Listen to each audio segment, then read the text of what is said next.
These lush fields are the front line of the nation's new political battleground. The government wants far more of this: homes, roads and other big projects.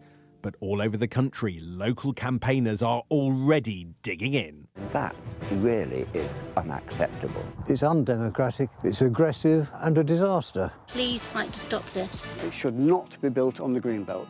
It's a nationwide chorus of opposition. I think we need the Greenbelt. Silencing all these voices won't be easy.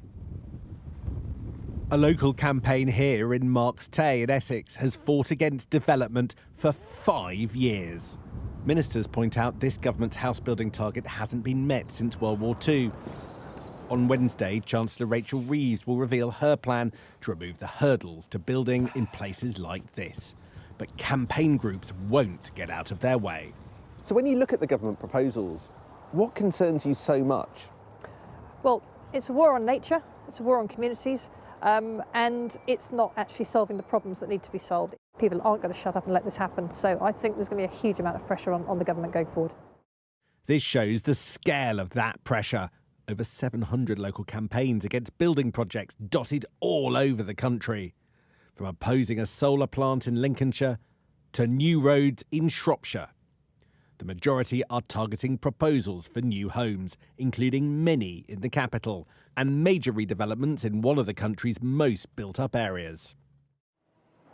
The fight against this project on London's South Bank went all the way to the High Court, delayed it by 3 years and added millions to the cost. And that is exactly what this government is trying to avoid, which is why it's proposing 3 big changes. That means 3 big fights: changing the laws that protect our environment, overhauling the rules that mean that developers have to consult far and wide, and limiting the ability of communities to object in the courts. Each change brings an army of opponents, but without that, will this government ever bring growth?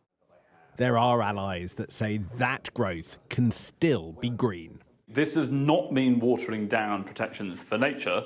Under the current regime, we are failing to protect British species. Successive governments have grappled with this problem over decades and failed to deliver the reform that we need. Why?